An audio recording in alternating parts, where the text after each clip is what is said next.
masa face paint gitu masuk ke sana. Ini siapa mau di paint? Feli, Feli, Feli. Diandra, Diandra. Rara? Never mind. Halo. Gimana kita prepare di sini?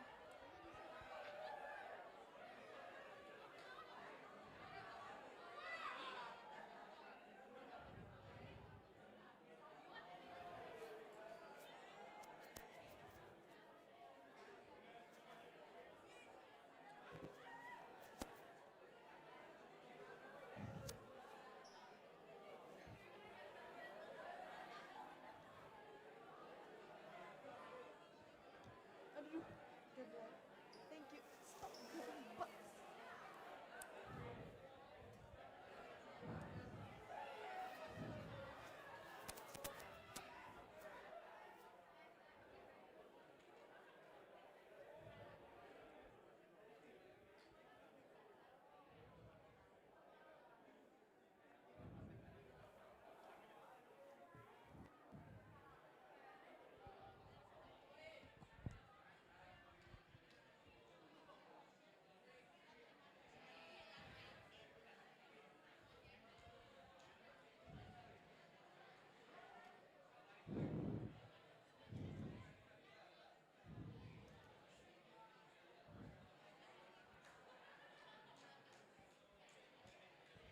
Panggilan Miss Feby.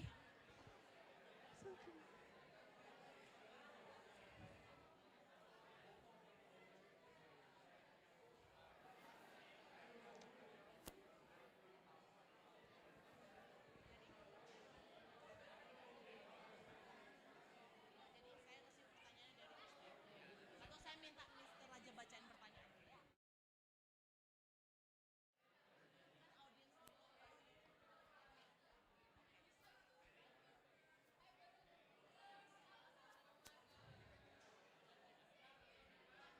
Cek, tes 1, tes 2, tes 3.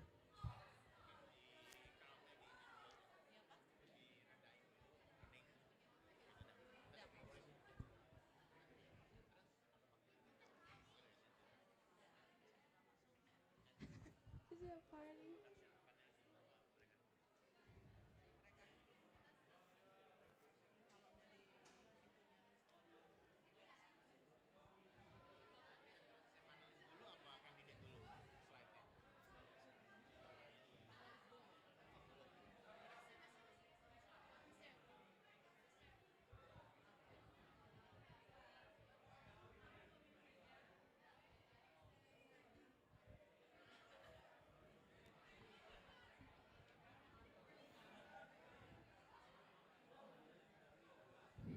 Sudah? Ready? Am I udah rapi? Okay, good morning everyone. I can't hear you. Morning everyone. Oh, I can see the air is kind of like, I can't say it in the words, but you know, I got that goosebumps from the supporters of India and supporters of Kerala. Oh, okay. So, thank you so much. Good morning, everyone. Welcome to the Upper SLT President Debate 2025. A big shout out to everyone here in MPH in the preschool assembly, I'm sorry, and to those who are going to watch in YouTube. And thanks for being part of this exciting moment of students' democracy. I'm Miss Lala and I'll be guiding you through today's event as your host and moderator.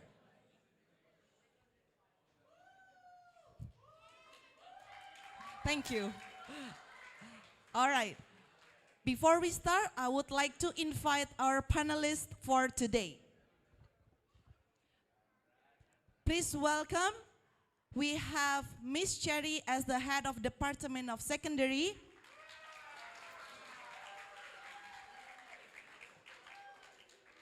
I'd like to invite Mr. Chris as the culture coordinator.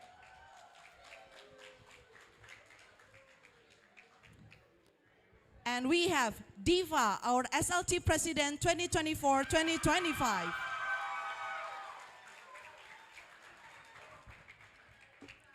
So these are the panelists that are able to joining with us today, but we have a lot of panelists actually. So now, today we will listen to the vision and ideas of two presidential candidates as they address key issues that matters to our student community.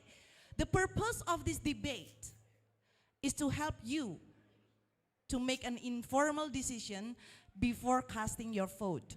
Before we begin, allow me to introduce the candidates who will bring sharing their visions for today. First, please welcome Candidate 1, Made Indira Saraswati Devi. Please come to the stage.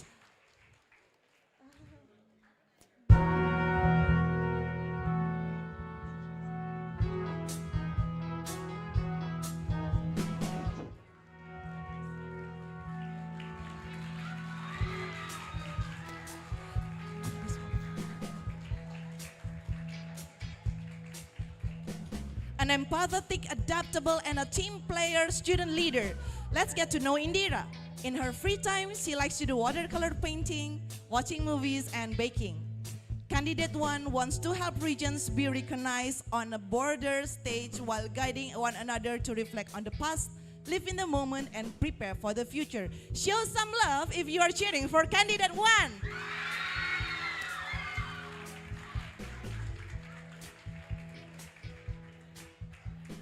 Up next, round applause for Candidate 2, Kaila Nora Putri Randra.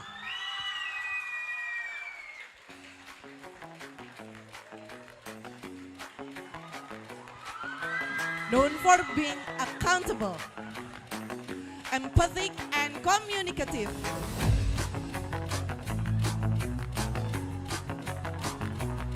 Kaila as well like to listen to the music, play with her cats, and watching true crime documentaries.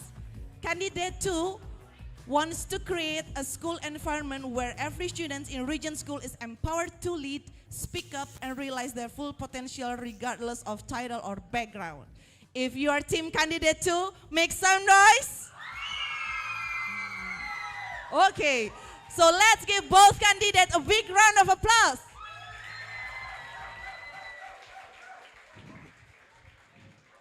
All right.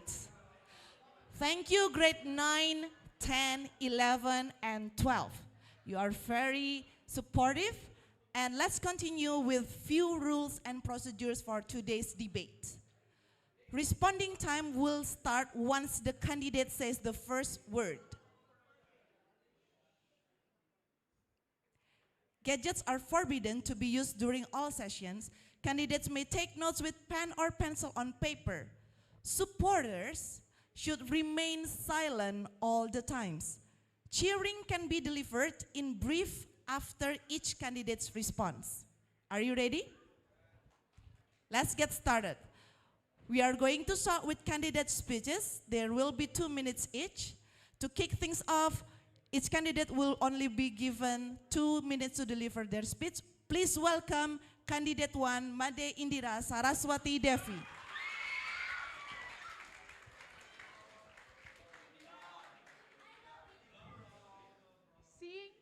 The bigger picture.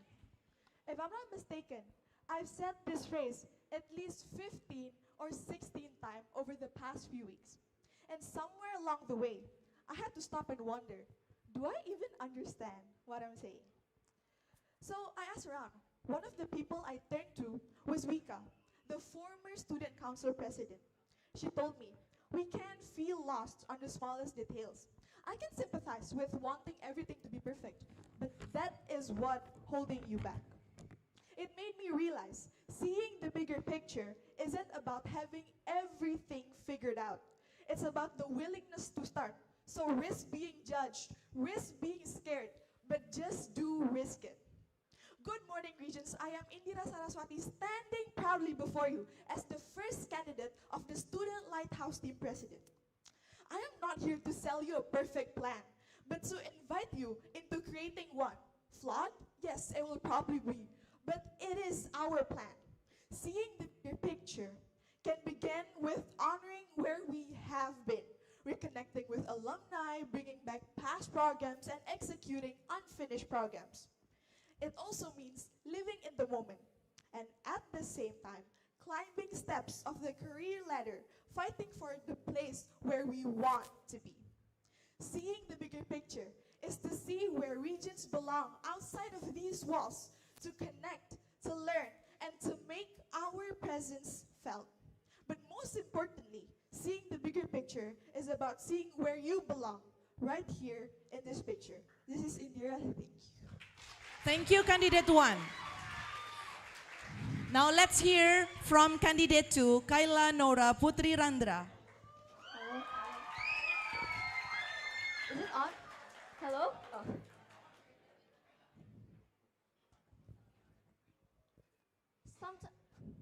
Sometimes you win, sometimes you learn.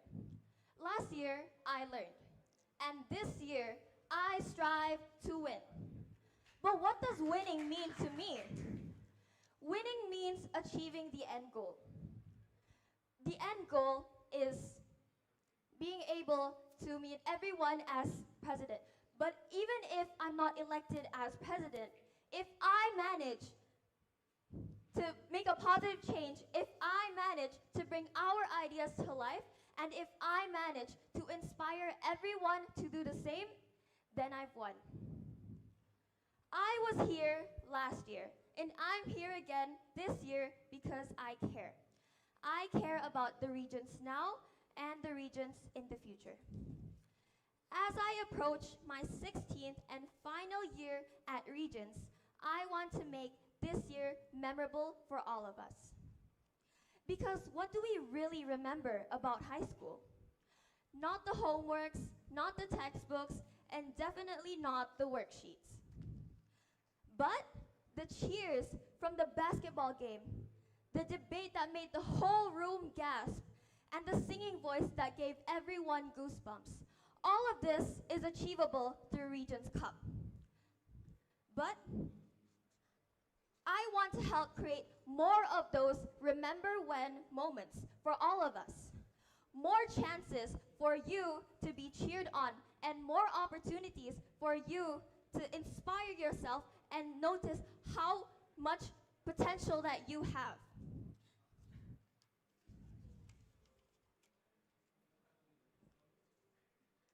Memorable moments aren't just about competition, but they're about connection, which is why, other than Regents Cup, I'd like to propose Lead and Lend, a monthly volunteering program where students give back through their passions. From teaching to cleanups, we grow as leaders and be remembered not only for what we achieve, but for what we give back. Thank you, candidates, for sharing your vision. And also thank you for supporters for showing great energy and respect throughout. Now, let's dive into our first interactive segment, the panelist question round. Each panelist will ask a question based on a topic drawn randomly, and candidates will respond in sequence. So, we are going to start from Indira. What number you are picking? Please choose from 1 to 7. 3. 3. 3 is the question from Miss Sunny. Here is the question. Should students be required to show respect to all teachers regardless of how they are treated? Why or why not? Do I stand up? You may stand and you may have your 1 minute to respond. To begin with, we are a school who empowers leadership. And a part of being a good leader is to respect everyone. And so I feel like respect is a must. Respect is something that is mandatory for students to do, especially to teachers. And regarding whether they are treated nicely or not by the teachers, we should show our respect first, and then we can take care of how the teachers treat us by, for example, discussing with the counselors and complaining some protests to the school. But then we still should show our respect because we are a school who values leadership. Thank you. Thank you. Now, I'll invite candidate 2 to respond to candidate 1 for 1 minute. Can I read the question again? Or can I hear the question again? The question was, should students be required to show respect to all teachers regardless of how they are treated? Why or why not? Okay, so I definitely agree with candidate number 1's opinion towards respect. It's true that you have to communicate with the teachers. It's true that you have to also meet all the counselors. But not everyone is a good person. Sometimes there's people who are truly not, they truly do not want the best for you. And you also have to realize that. You also have to stand tall. You also have to know where your position stands. Therefore, I believe that you need to know when to be nice and when to also understand when the person is trying to respect you or not. Because you also have to respect yourself. Thank you. Thank you, candidate 2. Finally, we return to candidate 1 who will now have 1 minute to defend or clarify their response. Ladies and gentlemen, when I'm saying that you have to respect your teachers, it doesn't mean that you don't need to stand up for yourself. No, I am encouraging you to stand up for yourself because respect doesn't always mean treating nicely. Respect doesn't always mean to put yourself as the doormat. You don't have to do that. Yes, you still need to stand up for yourself, but respect doesn't always mean that you have to treat the but standing up for yourself doesn't mean you have to treat the teacher badly. Respect is not being nice. Respect means that you value the teacher's presence, but then you still need to stand up for yourself and to still file complaints and also be yourself and also to just stand up and also defend your standings. Thank you. Thank you, candidates, for the respectful exchange of ideas. Let's now proceed to the next panelist question. Candidate number 2, which number you choose from 1 to 7? 5. 5 is a question from our leadership team, coordinated by Mr. Steven. Here is the question. If students break the rules repeatedly, what role should student leaders like yourself play in influencing change without just relying on teachers or counselors? 1 minute. Okay, so I definitely agree that us students leaders, we have a voice and we have the right to speak our mind.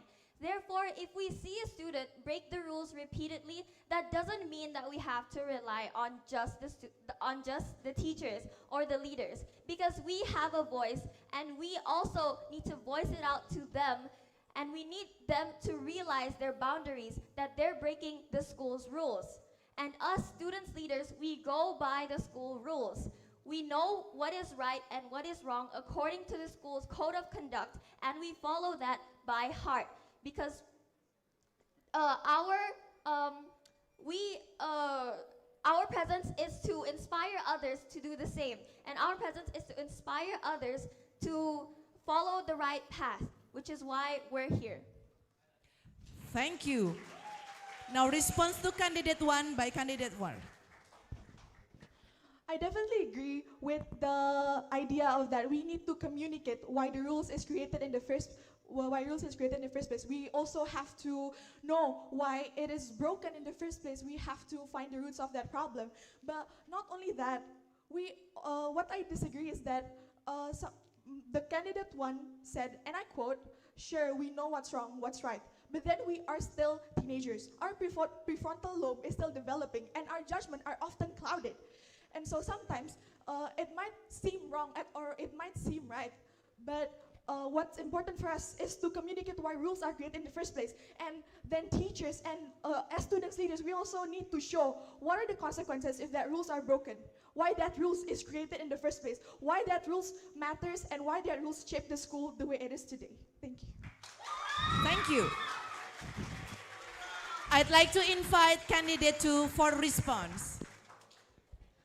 As I was answering Miss Lala's question, I was answering the part about what us students leaders do. But for all of you, students leaders also need to realize that we must reward students for following the rules other than punishing them for not following the rules. Because like Indira said, we are teenagers and we're prone to making mistakes, and that is definitely true. However, I did not mean in any way to attack anyone for breaking the rules, because if I have to be honest, I also break the rules sometimes, and I've also broken the rules before. But that's just a part of being a teenager, and it's just for us ourselves to understand that we're making the wrong decision, or that we grow from what we did wrong. And that's what us students leaders as well want to help others realize. Thank you, candidates. We will now move on to the next panelists with their questions. Candidate 1, what number you choose? The number 6. Number 6 is a question from the culture coordinator, Mr. Chris. Check. Good morning. Good morning. Okay, my question, I think it's still related to Miss Sunny's question regarding the relation between teachers and students. Okay, my question, can teachers and students be friends outside school? And if you think yes, how far, or is there any limitation to the relation of teachers and students outside the school? Thank you.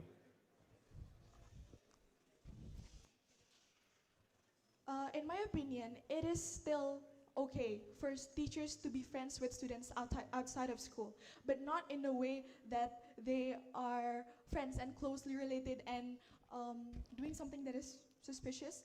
But then, in my opinion, being friends with teachers still should be related to academics matters, still related to school, because I would like to define the questions in school in a way that sometimes there are things there are times where we don't have enough time to do our projects at school, and sometimes we need to find inspirations from outside of school, and then we also need to find new perspectives from the outside, and I think that is why I think that teachers can be friends with students outside of school. Thank you. Candidate 2, now you may respond to candidate 1. I'm sure all of us look at some of our teachers as other parents, or maybe our best friends, because maybe they're closer in age. And I definitely agree that students can be friends with teachers to an extent. Maybe to not do suspicious activity like Indira mentioned, but maybe if you somehow meet your teacher at school and want to make a conversation with them, then sure.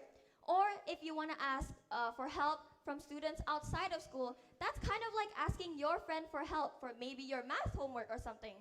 So I agree that teachers can be friends with students, but there should also be a boundary, and both the student and the teacher must realize that they're still in a student and teacher relation. Thank you. Candidate 1, you may defending your response. I think there's nothing to defend here, because I think we both stand on the same page that teachers and students can still be friends outside of school, but then they need to realize all of their boundaries and the context they're in. And yeah, that's it. Thank you, candidates. Let's continue with the next question from our panelists, starting with the candidates number 2. Which number you choose? 6. 6 has already been chosen. 7. 7 is a question by Diva, our SLT president.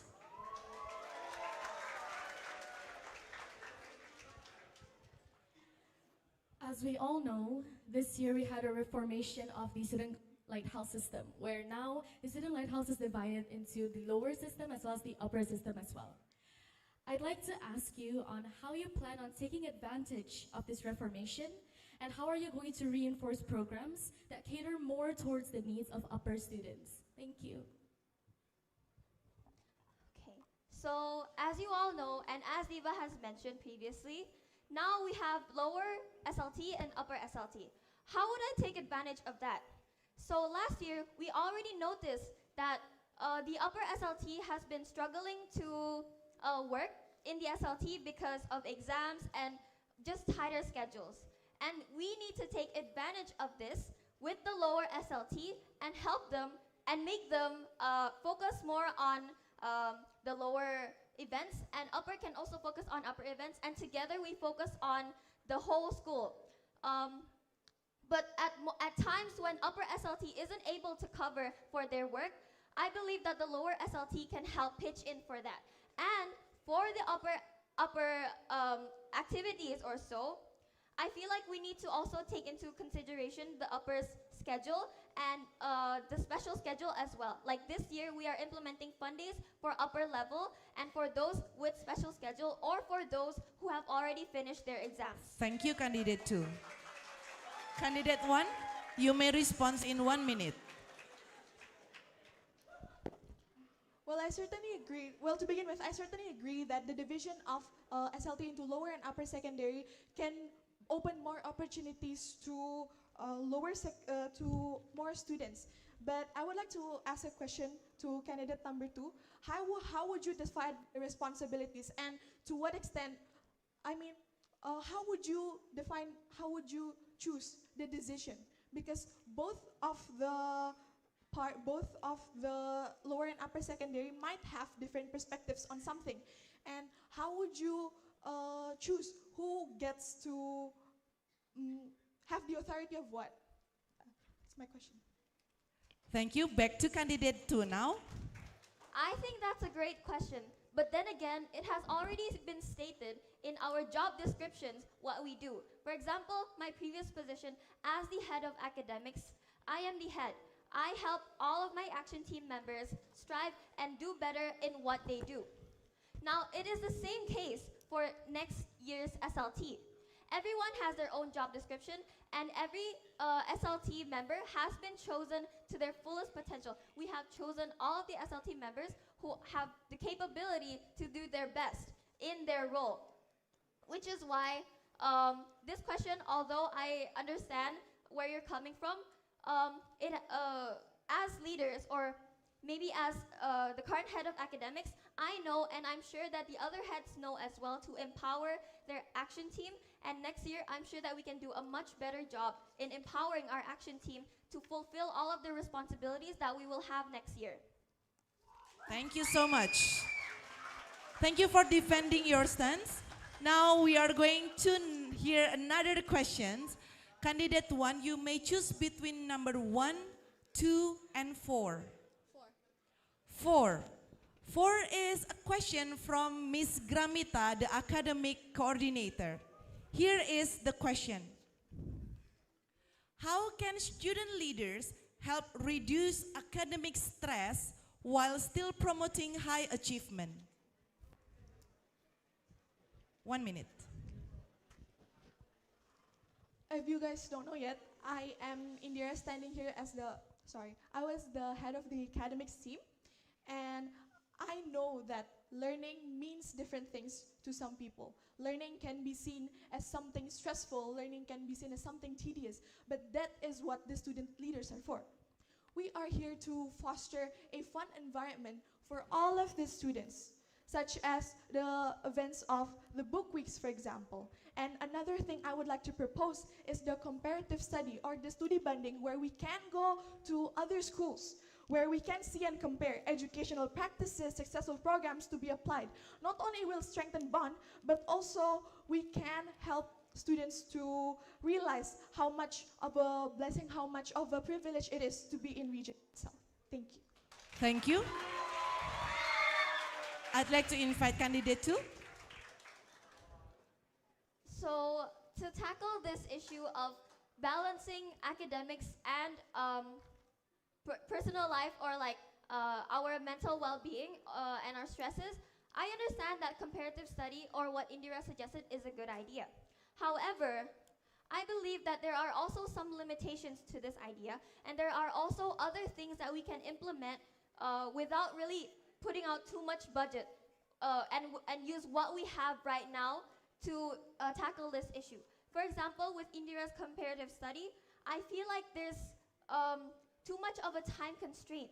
Students already have packed academic schedules, and adding this one agenda of the study exchange, I feel like that would create, or maybe increase their stress instead of battling it. We want to battle that, and I feel like to do that, we should focus more on the mental aspect of students, as that is something that I've also noticed is kind of lacking in this school, and something that also students want. Thank you. Thank you. Now back to candidate 1.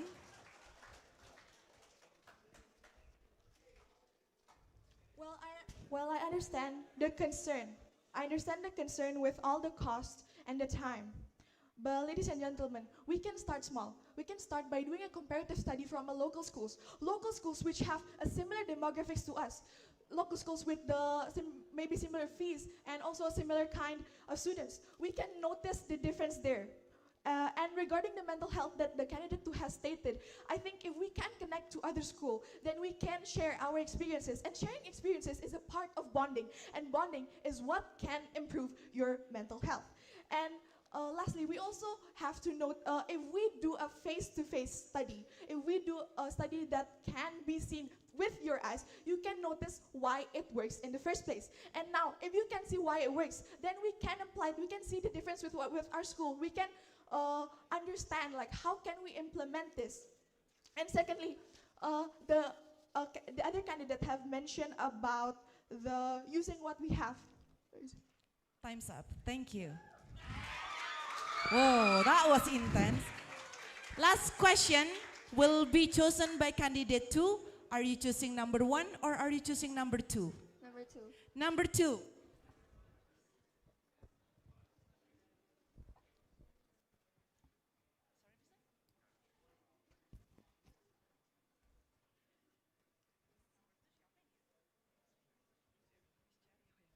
Number 2 is a question by Miss Cherry, our head of department. Mr. Chris here will help me to read the question. Okay, here's a question from Miss Cherry. Before you can lead others, you must first able to lead yourself. Do you agree? And the question is, if you are given the chance to be a president, which part of your character will need to grow the most to handle the responsibilities, pressures, and expectations well? And how do you plan to grow in that area? Okay. 1 minute. Okay, so that was quite a lot, but let me just try to briefly tell you guys what I think. Okay, so could you please repeat the first part of the question? It was so long. Wait, hold on. So the first question is, before you can lead others, you must first be able to lead yourself. Do you agree or not? Yes, I agree that we need to lead ourselves before we lead others. Because why? Leadership starts within us. And before we can love others, we need to love ourselves. And that, I think, is something that a lot of you have heard. But I also think that that phrase can also relate back to leadership. Because how do you expect to lead others when you don't even know what you want, when you don't even know how to keep yourself in place and how to keep yourself in control? Because that's what a leader needs. And that is also something that I need to improve if I am elected as president. Although this is vulnerable, I believe that sometimes I can struggle with keeping control of my responsibilities, as I have a lot. And that is something that I plan to improve on myself when I'm elected as president. Thank you. Thank you. Candidate 1, now it's your turn. Well, the trait that I plan to grow in the future is the value of gratitude. Because the value of gratitude can make you feel more belonged in this school. And this gratitude can help you recognize the effort, and then you can have some sort of identity and also pride. And the question I would like to ask to the other candidates, you agree that you need to lead yourself first before the other people, but then sometimes leading yourself can also be taken in the wrong way, in the way that you need to do everything for yourself, you need to do everything by yourself. And based on our experience as an SLT, we often take lots of responsibilities because we think that by doing that we can help lead others. And how would you tackle that? Leading yourself but without burdening yourself. Thank you. Thank you. Candidate 2, you may defend your response. I believe that is also one thing that us heads of SLT also struggle with, which is empowering others to do the same, or empowering others to do tasks. And yes, I agree that sometimes the phrase leading ourselves can mean the wrong thing, or leading ourselves can mean something negative. But what I think leading myself means is being able to understand what I need to do and what I can empower others to do. And leading myself also means I understand my potential and what my potential and my inspiration can bring to others. That's all for me. Thank you so much. And that is the end of the panelist questions. Wow. All supporters out there, give them a round of applause and a big cheer.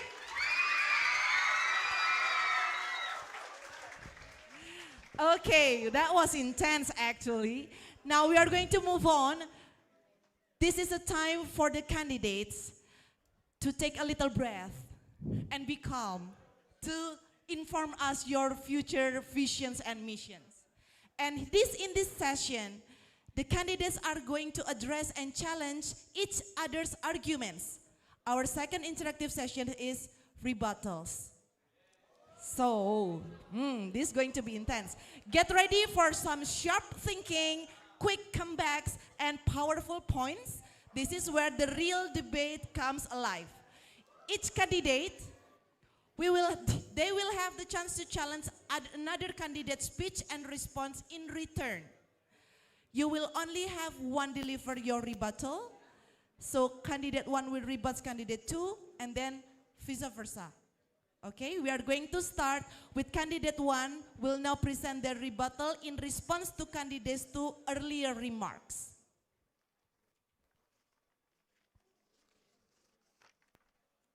One minute. I couldn't help but notice that the other candidate mentioned about the Regents Cup, which is actually a program initiated by the former SLT presidents. Now, I think that it is a good program. It is a great program that we should continue, but it is worth continuing by either of us or either of the president-elect, even by the lower secondary. And how do you plan on encouraging other sports? How do you plan on encouraging sports in other ways? And second of all, in the programs, I noticed about the lead and land, and I would like to ask a question: how would it differ from the Interact regions that we have had? Wouldn't that make Interact more redundant? And why risk introducing something from scratch that is, I think, unnecessary? Because if your concern were to be about expansion, why not just expand Regents Interact to grade 10, and for the lower secondary, just let empower the Time's up. lower secondary president. Thank you. All right. Candidate 2, now it's your turn to fire back. 1 minute.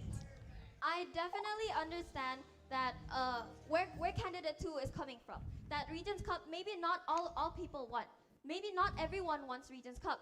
But everyone in this room, I'm sure you want Regents Cup. Raise your hands if you want Regents Cup. Right? Yes. As you can see, everyone wants Regents Cup. And it is no doubt that maybe sometimes it's gonna be hard to get some sports to play because we don't have enough school teams for that. So to maybe strengthen our Regents Cup, to make more people contribute into our Regents Cup, why don't we make more school teams? Badminton team, volleyball team, the possibilities are endless. And to respond to the lead and lend, yes, I agree that it is somehow an extension to Regents Interact. However, so far, the Interact Club is only available to grades 11 and 12. And like I've mentioned previously, Lead and Lend focuses more on the students' Time's up. passions. Yes, that's it. Thank you. You guys will have one more round, rebuttals from candidate 1 and then candidate 2. Candidate 1, your chance. Well, as I have mentioned before, the concern I have regarding the lead and land is about, you mentioned something about expansion, which I have actually addressed in the first place. If we're talking about expansion, then why not just expand Regents Interact for grade 10? And why introduce a new programs? And why would you have two things that are similar, but then people would be confused on which one to focus more? And regarding the Regents Cup, I'm not saying that we don't need to do the Regents Cup. No, I'm just saying why. I was just wondering, why do you think you are worth crediting for having the idea of Regents Cup? And yeah, that's it. Thank you. Candidate 2, you may have your time. So, like I've mentioned previously for Lead and Lend, yes, it is an extension to Regents Interact. However, I also mentioned that it is more focusing on the students' passions and what they want to achieve in the future. So yes, Regents Interact can also teaches students and also does community service, but I want to expand that, and I want students even outside of the Regents Interact, because obviously some clubs have a limited amount of students who can join. This is a monthly program. If you cannot join this month, then you can join next month. Or if you cannot, then join the next month again. So the possibilities are endless. You can join anytime you want and with your friends from grade 7 up until grade 12. And about the Regents Cup, yes, I understand that you are not saying that we shouldn't have a Regents Cup. However, this is an idea, and this is something that all students have been wanting for years. And I believe with my skills and with everyone else in this room, we can make Regents Cup happen, and we can be Time's the up. first one to make Regents Cup happen. Thank you. Okay, that was tough. Now, candidates number 2 will start to rebut candidates number 1. You have 1 minute. So like I've mentioned previously about comparative study, I understand that your end goal is to share ideas and learn each council's program. But I also mentioned that the time constraints, like all of these students, they're so busy with school, they're so busy with exams and all of their extracurriculars. How are we gonna slip in a local exchange program where students go to other schools and then meet each other? When is that gonna happen? Why? When? And the time frame is when is it gonna happen? Would it be during the after exams or before? How much of an impact would it bring if it's after exams? And also, it is easier for special schedule students to have the comparative study, which does not benefit everyone. And for your career ladder, I agree that it is a great idea. However, it might be overwhelming to launch. Time's up. Thank you. Thank you. Candidate 1, you may now rebut. Candidate 2, 1 minute. Well, as I have mentioned before, with the problems of cost and also time, then why not ask students who want to, students who have free time, they can apply to go for comparative studies and to see other schools such as Sekolah Lentera Kase and then Diatmika. We can also go to public schools to be, we can also see for public schools to embrace more of our Indonesian culture. And regarding the special schedule, actually, I believe that you have answered your own question. There could be special schedule students, but I disagree to the fact, to the point made by the other candidate that a special schedule student won't make a benefit to all of them. But that is wrong. As you have mentioned, the special schedule students will have a lot of time to work on it. So special schedule students can go to other schools and create an elaborate plan, an elaborate view, an elaborate take on what they have gained from that other school. Thank you. Thank you. This will be the last round of the rebuttal.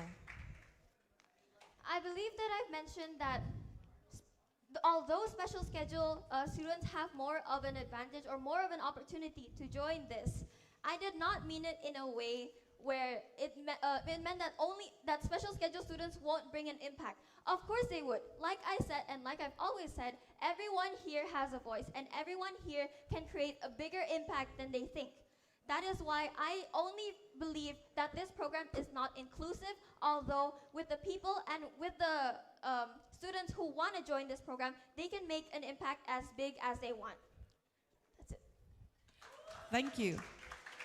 Last one from candidate 1 to counter rebuttal. Yes, actually, as you have said, they can make an impact as big as you want. And so if you are given the chance to do a comparative study and to compare our school, again, to compare the educational practices, the successful programs to be applied, we can strengthen our bonds with other schools. And other than that, we can, again, raise the sense of belonging to the school. Because and this sense of belonging can actually protect the facilities in our school, because they're now not taken for granted, because these facilities can be a luxury to our school. So we can protect more of our stuff. And again, we can begin with the school with the similar demographics. We can notice the difference, and we need to understand the reason why it works. And after we understand that, then we can implement it to our school. And Thank you. And that wraps our rebuttal round. Great energy and strong points from both sides. Now, let's hear from you, audience, student audience. We are going to take some live questions. Kindly raise your hands, and then the candidates will take turn in giving their response. Raise your hands, and then the SLT team member will give the microphones to you.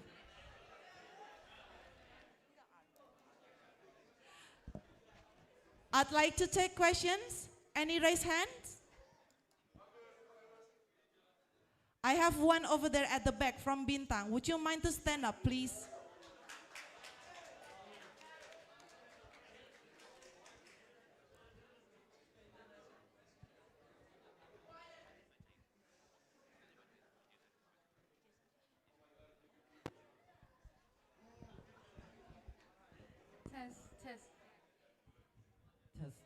Test. Okay, so my question is, how can you make sure that all of your vision, mission, and ideas are completed? It's going to be successful. Will there be a chance of it not happening? And if so, what are your plans in trying to fix it up like that? Yeah, thank you. Thank you. Thank you. Great question. We are going to start with candidate 1 for 1 minute and then continue with candidate 2. Please. I understand the concern that what if my promises will not be fulfilled? But that's what I have been saying.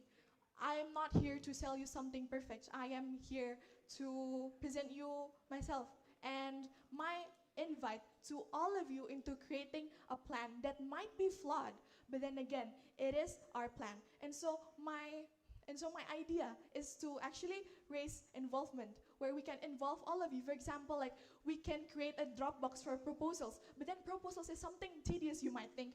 But we can also create a proposal that is simplified with only the 5W and 1H questions, and it can be it can have a follow-up by the SLT members. And I think it is also an important part for us to gain feedbacks from the students and to actually make the event possible by creating a temporary committee for those students who doesn't have as much time as the SLT members or are not ready yet to commit as the SLT members. Thank you. Thank you. Candidate number 2. I believe that success isn't linear. It's bound to happen that we're gonna have ups and downs, and stuff that we don't expect will happen. But I believe that it's not something that we really need to be worried about, because if we have a common goal, if we share a vision and a mission, I'm sure that it can take us there in no time. But in the case that that doesn't happen, which is also very common, and as the head of academics, I experience that a lot, it's fine. We take from our mistakes and we grow for the next year. We grow next year and we take the input and we take the feedback from all of you to create events that are better for all of us. So yes, success isn't linear, once again. And I believe that it's fine for us to be worried about that, but we shouldn't let that worry take us to somewhere where we don't want to be. We should let that worry be a driving force for us to achieve Time's better. up. Thank you. Any other question from the live audience? We have one here in the front from Aura. Don't worry, we have plenty of time. We make sure your voice is heard. Thank you. Hello. Stand up, Hi, please. good morning, candidates. Hi. So my question is, so Regents Cup is like a 1-week event, right? It's more than just a day or two. So we have many events going on that could be happening in the span of 1 week. Which events would you want to sacrifice so you can make Regents Cup happen? Thank you. This question will be answered from candidate 2 for 1 minute and then continue with candidate 1. Do you have your answer? Floor is yours. So to begin, I believe that we can take inspiration from our fun days, from our Regents Fest, and implement those that we've learned to Regents Cup. And yes, maybe we do need to make some sacrifices. That's part of leadership, and that's part of being in the SLT. We need to make sacrifices. However, I believe that maybe we could sacrifice fun days, or we could sacrifice Regents Fest and put the Regents Cup into that time frame, because I think if students have something new that they can experience, which is Regents Cup, I believe they wouldn't mind alternating between fun days and Regents Cup, because then again, we can have both. We can have fun days in semester 2, and we can also have Regents Cup in semester 1. And fun days in semester 2 is not something we need to worry about, because that is what we're trying to achieve this year as well. Thank you. Candidate 1. I understand your concern that there will be time constraints regarding the Regents Cup. And sacrifices, yes, sacrifices have to be made, but it doesn't mean that we have to completely erase the programs. For example, like fun days, we have fun days twice a year, and so we can only do 1 fun days and do the other and allocate the time for Regents Cup. And about Regents Fest, I don't think we have to erase it completely, but rather we can do Regents Fest on a smaller scale. And so we will need less preparation, and then we can use the time to do this Regents Cup. And I would also propose that Regents Cup shouldn't only limit it to sports, but also academic sports, such as a debate. Imagine having a Regents Cup and having a debate team, because I know that a lot of you here are passionate about debates and also about public speaking. Thank you. Thank you. So I'm going to take another question from the students, and after that, if teachers has question, you would like to rack your brain. I have one at the back from Macy, grade 11. She raised her hand first.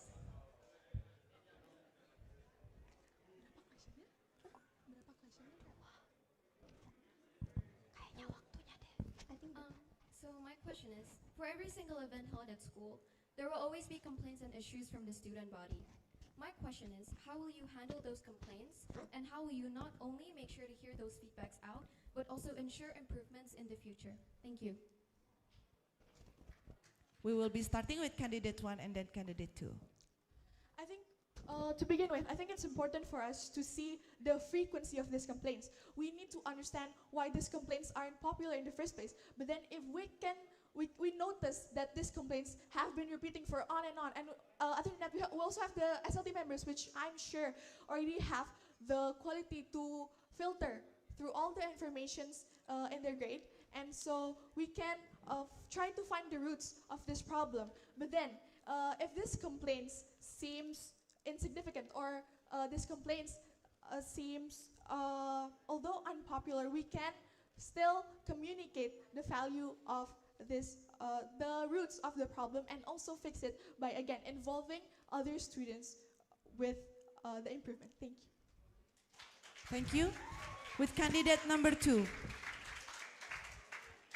As candidate number 2, I promise to all of you that I will take your voice into consideration, every single one of you in this room. And to do that, I believe that if a student pitches an idea that we think is good, why don't we give credit to them?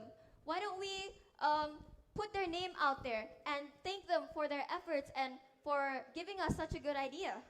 But in the case that we get something that happens to be more of criticism and more of an attack to the SLT, then we also have the right to not take that as one of our constructive criticisms. Because as SLT, we want to make events the best for everyone, and we want to take opinions that every single one of your opinions into consideration, but we also have the right to consider whether or not this opinion is valid, or if this opinion will end up making the school have events that do not cater to most of us, or events that are not as inclusive as they used to be. Thank you. Another question from live students. I'm going to take from this side first. From grade 9, Dio.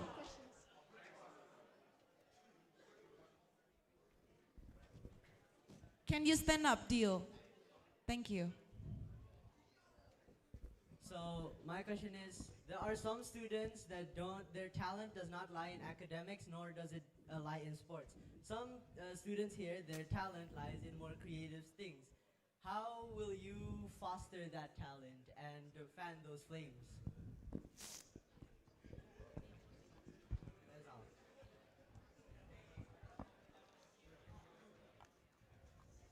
All right, thank you for the questions. Candidate 2, we are going to start with you. Yes, I agree that not all students are academically talented, or not all students are sporty students. And some focus more on arts, or some focus more on stuff that are maybe not as looked upon. Which is why, as candidate number 2, I want to create events that are inclusive to all of you, inclusive to every single one of your interests, to the best of my abilities. Like I said, no false promises. I will do my best to cater to what you want. And we can start with the Regents Cup. Maybe like Indira said, the Regents Cup doesn't have to only focus on sports. It can focus on debate, but it can also focus on, like you said, maybe art. Maybe we can have a digital art competition, or a poster competition, or a traditional art competition. The possibilities really are endless. So why not take a step ahead on that? Thank you. Candidate 1, please. Differences will always happen. Differences will always exist. And I understand your concern that some people are not good at academics, or some people are not good at sports. And so, as candidate number 1, I won't promise you that I would create the program that is the best. I won't promise you that I would create a program that is perfect. But I would like to invite you to create that programs. So with the idea of a temporary committee, you can create your own committee, and then create your own event, and then you can invite your friends, and also create this event that matches the idea of your expectations. And other than that, I do think that involvement is very important, and so by you creating your own event, you can practice some leadership skills and even include it in your CV for university application. Thank you. Thank you so much. All right, I'm going to open one last question. I'm going to take from grade 11, Odzara.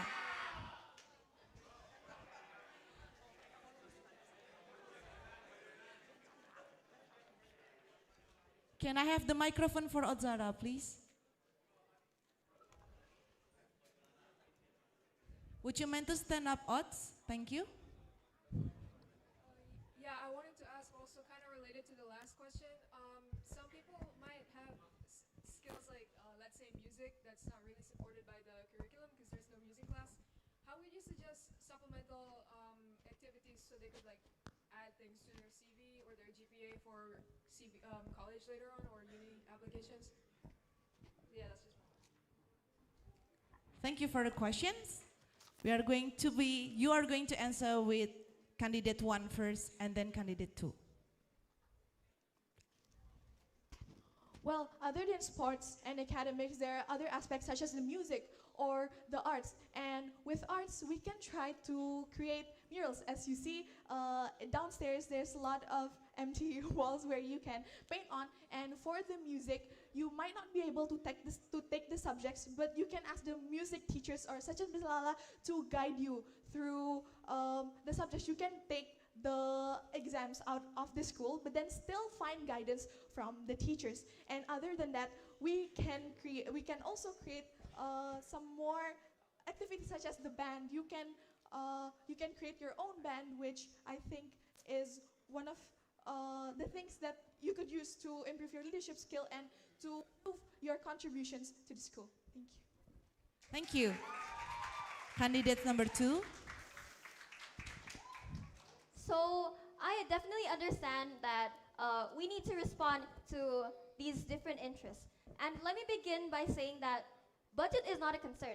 And it's something that we can easily gain, maybe through sponsorships or through our own SLT budget. So why don't we have subject trips? Why don't we invite maybe the art class to visit an art gallery in Bali and analyze the art there? Or why don't we maybe invite a pianist or a violinist, professional musicians to come to our school and teach us about music?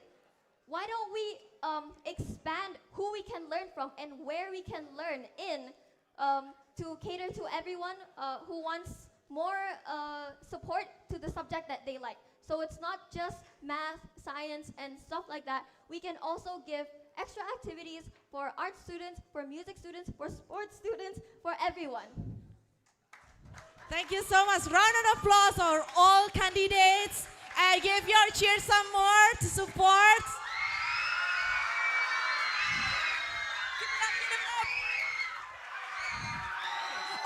Okay, that's enough. Oh my God.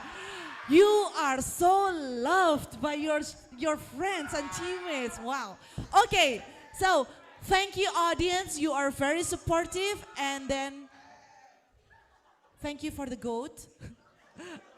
You are very engaging during all the debates. Now let's turn to our YouTube audience. So I got one question from the YouTube comments. This is from our alumni, Jason Hongono, also the former member of our SLT. Yeah, you know him. So I'm going to ask candidate number 2 to answer first, and then candidate number 1. Here is the question. How does your administration's plan to collaborate with alumni? You may have 1 minute to answer. So far, we've had a lot of alumni talks. We've had a lot of alumni come to our school for university sharing. But there are so many other things that we can do. Maybe we can invite the alumni to to teach a subject for one day, to maybe teach us a subject that they're learning in their university. Maybe they can give information about their major. So not just university in general, but their major. So students who want to take, for example, international relations, maybe we can invite some alumni who take international relations as a major and teach what it really is like to be an international relations major. Because sometimes we don't really know what it's like after we take our major. Sometimes it's different and sometimes it doesn't go the way we want it to go. So that is one of my ideas to incorporate the alumni more. Thank you. Thank you so much. Candidate number 1, you may share your response. Regarding the alumni, as I said previously, seeing the bigger picture involves seeing time through a bigger perspective. We need to see the past, the present, and the future, and we can combine all of those together. For example, we can retain the past programs such as the alumni talk. We can retain that. But rather than just Q&A session, we can have workshops where the alumni can actually help create your CV or can actually lead you, guide you to make a proper motivation letter, for example, or a proper application letter. And other than that, we can also have alumni visits. As you guys know, we have lots of immersions. And during these immersions, we can visit all the alumni gathered together and sharing your stories. And I would also like to propose a local immersion, so not just abroad, but also locals in Indonesia, domestically. And for the alumni itself, no, we're not asking everything from you. We're not gonna ask you to only share your knowledge, but also having a reunion where you can enjoy your Time's time up. with your friends in the past. Thank you. Thank you. Thank you, audience. Once again, thank you for the YouTube live audience. Thank you for still caring with us and then asking questions for the SLT members. Now, this is it. This is the final stretch. Each candidate now has the chance to leave a lasting impression with their closing statement. Why should they be your next upper SLT leader for 2025-2026? Let's hear it. We'll begin with candidate 1 for 1 minute. To begin with, I would like to thank all of you here for coming to this debate, to all the people who have made this event possible, to all the panelists and teachers, and also Kyla for being with me here in this nerve-wracking ride. And because seeing the bigger picture all comes down to acceptance, doesn't it? In this role as a candidate, there's a pressure to create something big, to promise you that something will happen in the best way, to always be certain. But ladies and gentlemen, certainty without substance is nothing but a blind optimism. In this role too, I trust you in whatever path you choose. Risk being scared, risk being judged, but own it. This is candidate number 1, and I rest my case. Thank you.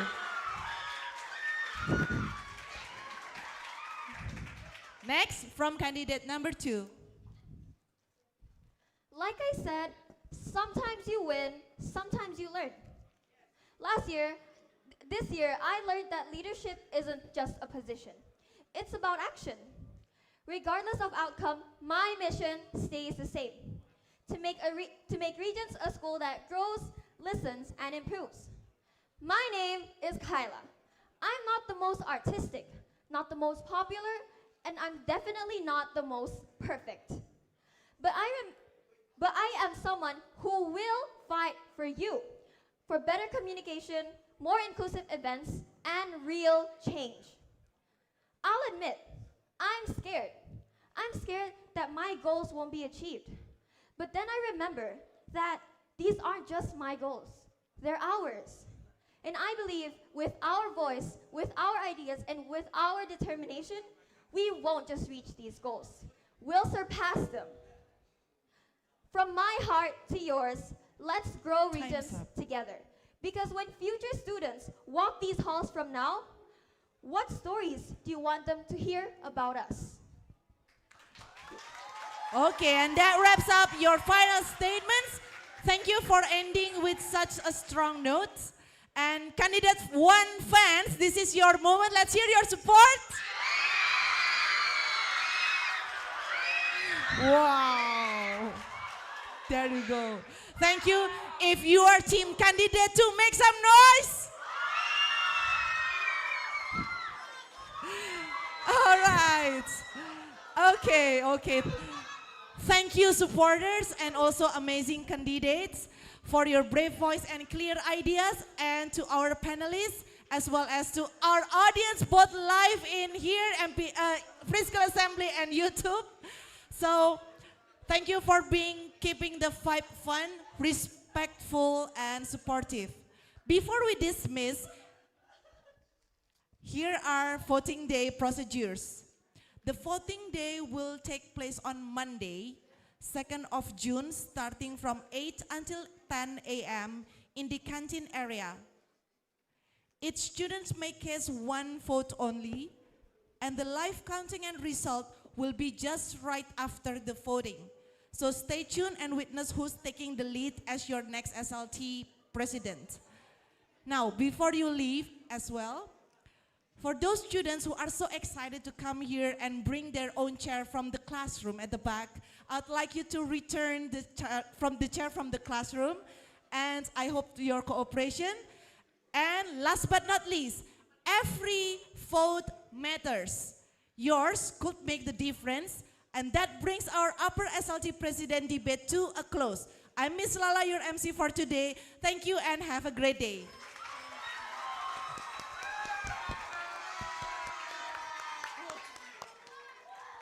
Can we have some music playing? Thank you, audience. You may leave. Go back to your schedules.